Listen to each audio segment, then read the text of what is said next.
Right, Sophie Anna in number 10. I think they could be very cute together, and Biana thinks of Sophie as her best friend, and they have a very good connection. But even though that, I feel like Sophie would be too busy with the council and collective, and that could ruin their friendship. And now in number 9, we have Destina. That's Dex and Stina. I feel like they used to like tease each other a lot, like how Dex would always prank Stina and Stina would prank Dex. I feel like they had this teasing going on. I don't really think right now they could be like a in a relationship. I feel like that would have been like their teasing kind of thing. And in 8, this is a funny one. I put past Alden and Quinlin, when they were cognates. I think that they might have had something going on there, like how Fitz and Sophie were together when they're now that they're cognates, like Fitz and Sophie being together.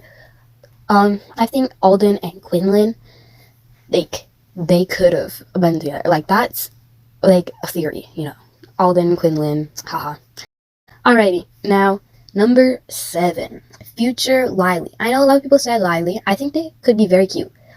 I think Lily might think of Lynn as like a younger sibling, like a sister, but I feel like they could be very cute. I mean, a lot of people ship Lily, but then you gotta think about it that Wiley is an adult right now and Lynn is a child, so you kind of want to think about that first, maybe in the future. Alright, number 6, we have Stitz, which is Stina and Fitz. I feel like Stina is getting nicer, like going into it, like she's getting nicer, and people don't really see that, but I see that Stina is actually, pretty nice. Like she's getting past her snarkiness stage, and I feel like Fitz just needs someone who could understand. I feel like Stina and Fitz could have like this unique relationship that no one else could have. Alrighty, number 5, Dexiana. This is like almost this is like my favorites. Like getting in the top 5. This is one of my favorites, Dexiana.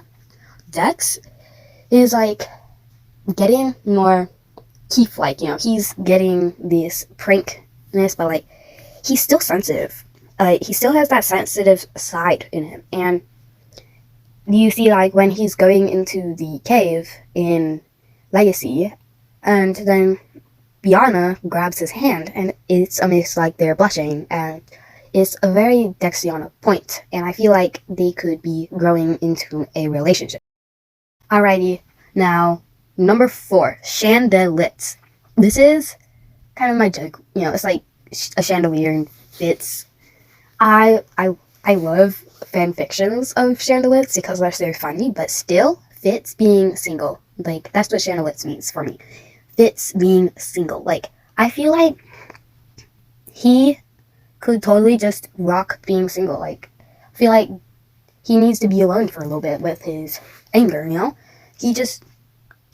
it's just like how his father Alden was single for a couple hundred years or so, and then he got married. I feel like Chandelitz is a thing, like Chandelitz.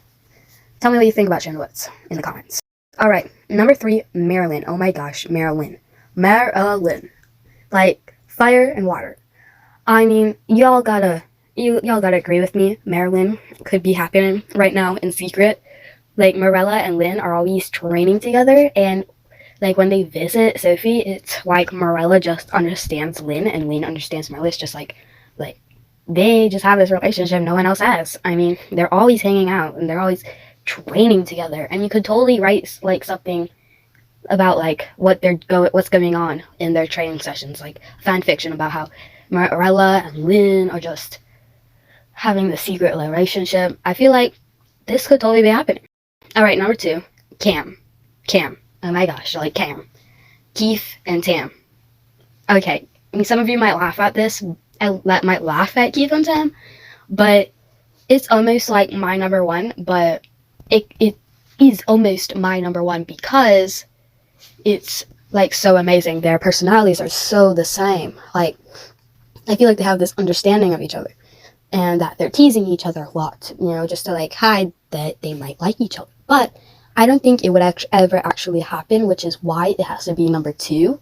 But like, I don't think Shannon Messenger, but she would never actually make Cam a thing. But Keith and Tam is just like the bomb. Like, oh my gosh, they are literally the best. And I've seen so much cool fan art for Keith and Tam, like Cam, like amazing. Alrighty, number 1, hahaha, drumroll please. We have Sokeefe. Like, I feel like you guys already knew that was gonna happen, but Sokeefe number 1. It's like I feel like no one understands each other as much as Sophie and Keith do. Like, it's like Keith knows Sophie better than Sophie knows herself. And like with how many pairs of gloves and gadgets Keith needs Sophie to wear in order to like hide the enhancer ability, I feel like that's just showing that Keith and Sophie have a much better bond than anybody else. And it's like you can't disagree. You can't disagree. Even you Sophitz people, like, you can't disagree that Sokeefe is an amazing ship, that they have an amazing bond. Alrighty, you know what?